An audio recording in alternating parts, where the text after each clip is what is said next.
Hi everyone, welcome to Watercolor Wednesday. I am Bonnie Krebs, creator of Watercolor the Art Impressions Way, and we're going to continue on with our Christmas theme. We're still a couple of weeks away from Christmas, and there's still time to do a special little watercolor card. So you're going to love this project this week. It only requires 3 stamps. I love that about these snowy scenes, that they're really simple to do. They don't require a lot of pens, and they don't require a lot of stamps. So we're going to use the door. This is the door from Watercolor Series 6, Set 2. We are also going to use the little wreath. This is the wooden door set 4702. And then in addition, we just need one of the foliages from the foliage set, just the little vine. Okay, so let's get started. We're going to start out by stamping the basic image. So that is the door.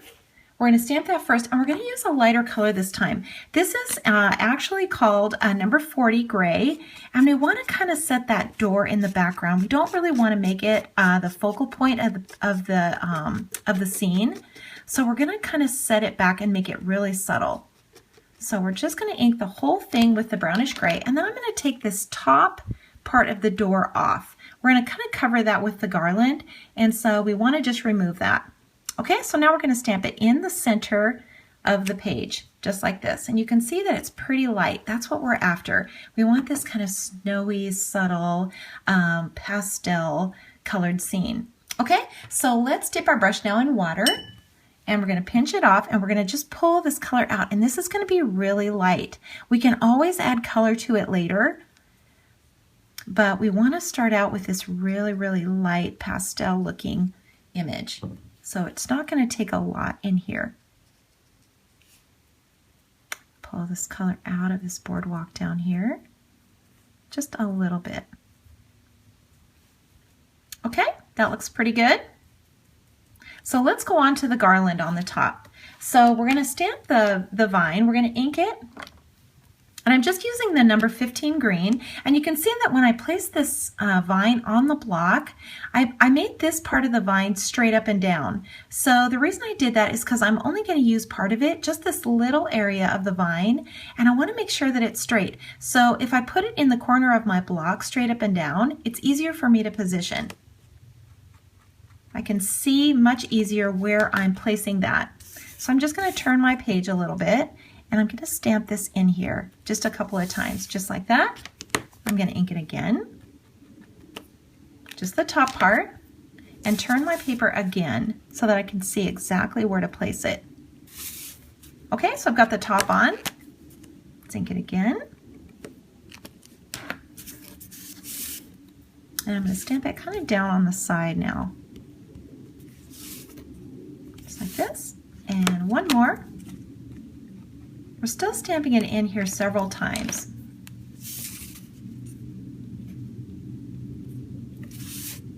Okay, so I've got my little garland on here. I'm going to just add water to it now. So dip my brush, pinch it off, and I'm just going to dab at this. So just add a little bit of water to it. We're just softening the lines. And if you like a lot of that detail, you don't have to blend this all out. It's kind of, you know, as you add more water, the more you blend, the softer the image is going to get. So if you like more white areas, just dab and leave those white areas. You can leave more of the sharper lines. That's up to you. It's the fun thing about this project. And the more that you do, the more you'll see your own style come out. Even though you're using stamps, just crazy to think that, but it's true. The more you use it, the more your own style will come out, even though you're using stamps. Stamps are just a tool. Okay, so we've got this done. So let's go in now and let's add some detail to the windows. And I'm just going to put a little blue on my palette. You can use any blue. This is the number 100 Sapphire. Kind of a light, cool blue. And I'm just going to put a little detail into the windows. It's really worth the extra minute or two to do this. It adds a lot to the image. And this is not part of the stamp because the lines would be too harsh. So it's something that you kind of have to add in yourself, but super easy to do and worth the extra time.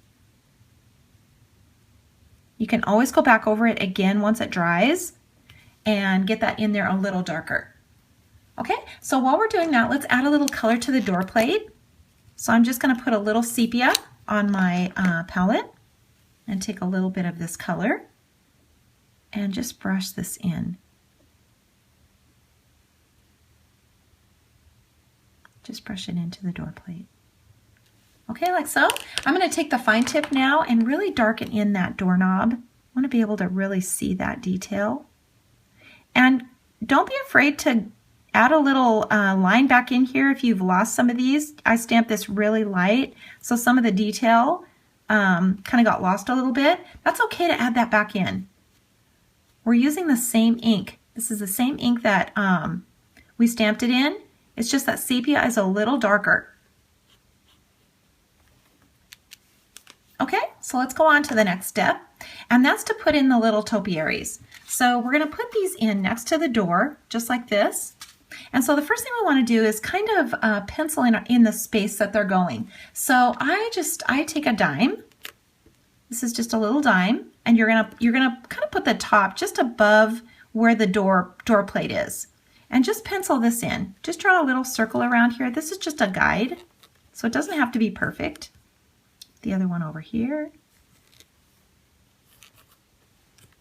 Okay, so we've got two little circles that we're going to work in. So the first thing we're going to do is put our masking fluid on here because we want to leave those white areas. So we're just going to put some little white dots all over the place. Keep it more concentrated on the top. This is kind of the idea of snow. So we want to make sure we really concentrate those little spots at the top. Okay, once we've got that all in there, I'm going to take a minute and let that dry, and I will be right back. Okay, I'm back and my masking fluid is dried, and I can tell because it's changed color so that I know now that I can stamp over the top of that and it's going to be fine. Okay, so I'm going to take the little wreath now, and I'm just going to ink the top. It doesn't matter which side. So we're just going to ink the top, and we're going to stamp it a couple of times. So 1, 2.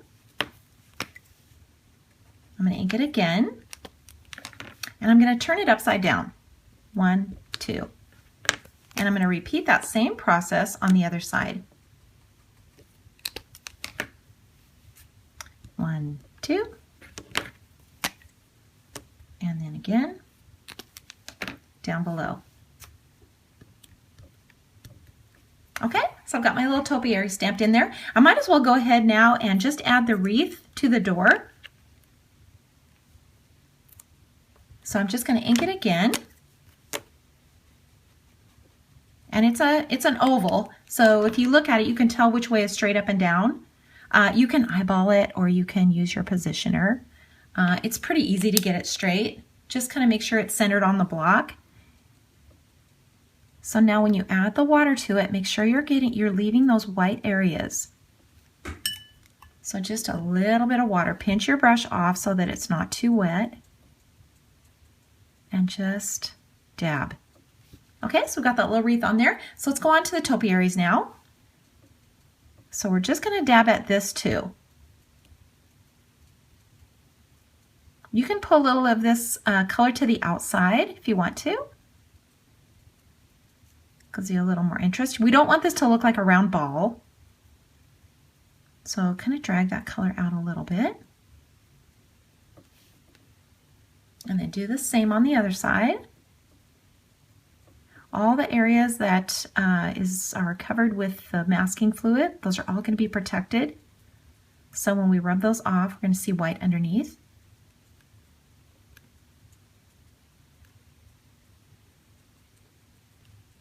I can take some of this color, I do this a lot. Take some of this color now and put it to the inside. The inside of this wreath is going to be darker. So just add a little more color here from here. Okay, that looks pretty good. Okay, now we're going to do a little freehand drawing. Don't panic. This is super easy, and I know you can do it.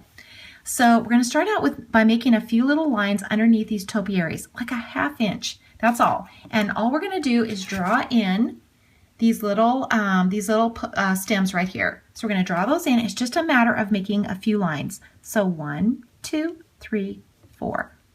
1, 2, 3, 4. About 4 and about a 1/2 inch.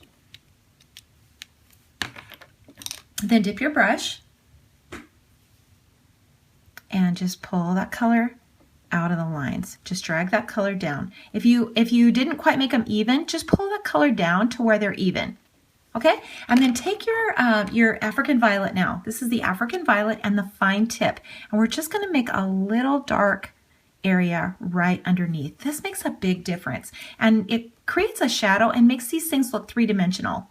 It really makes a difference to do that. Okay, so now we're going to take the pencil again, and all I want you to do is just make a line across the bottom. A straight line, okay, just like that. And then we're going to make a little round arc right underneath.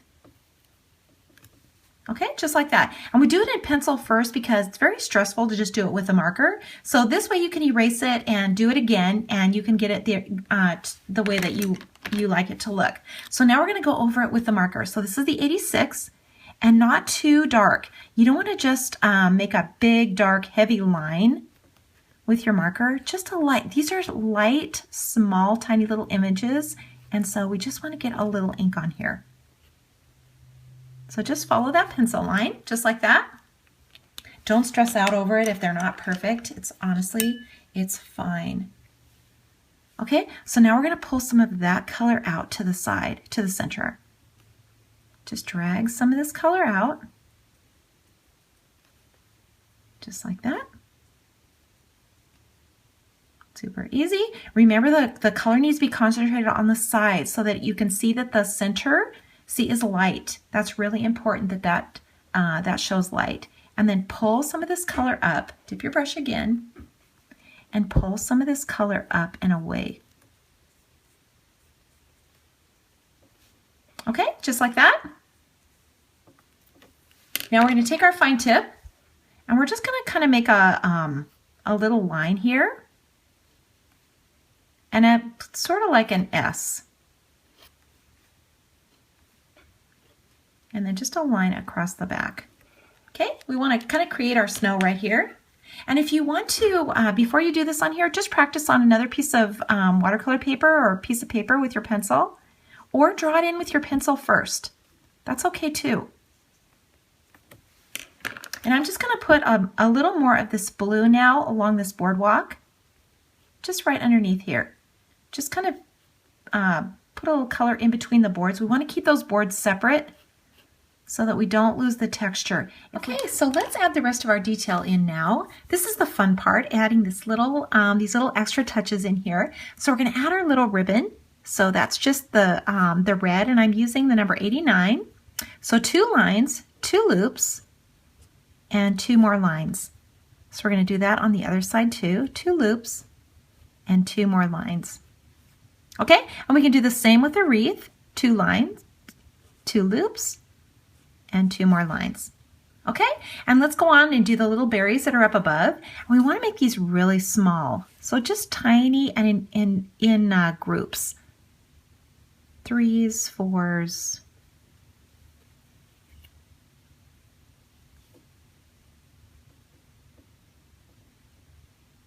Just keep bringing these in, just with the fine tip. You can use any red. I just love this persimmon color. It's really bright. Just looks like Christmas red.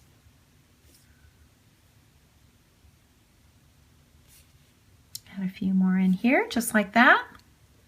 Super cute. Add some more detail in where you need to.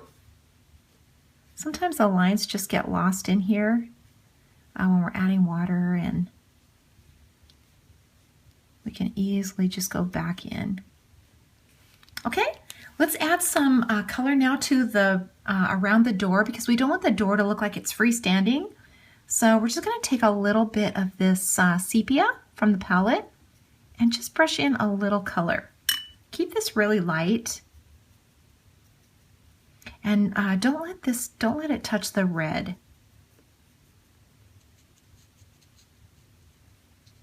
And we'll just brush a little of this color in. Okay? You can add some color to the door if you want to. That's up to you.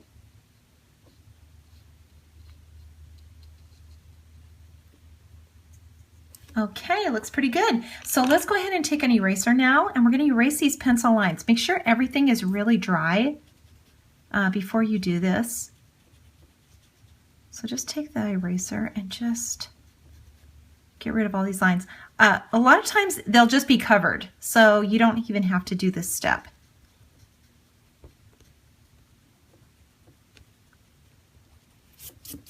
Okay, so now let's take the masking fluid off. Now we can see all our little white areas underneath. Looks good. This is where you could add some glitter. I just love Wink of Stella. This adds so much. I wish you could see this better on the video, but if you've used this before, it's really easy to brush on. It just adds so much dimension to it, and I think everything is better with a little glitter, especially at Christmas time. That's what makes these really look festive. Keep that glitter in the dark areas where we have all these little white spots. Keep the glitter away from there, and especially in the red. Don't get any glitter on the red. You don't want to blend that. And this, because it's water soluble, will blend your ink. A little bit on the door for sure, on the boardwalk, and on this little sidewalk. So fun. And we are about finished. One more thing left to do, and that is to sign and date. Be sure that you don't miss this step. This means so much to people that you have taken the time to create something like this, especially during the holidays. Put this on a card or put it in a frame and give it to someone. They will love it. Thank you so much for watching, and I will see you next week.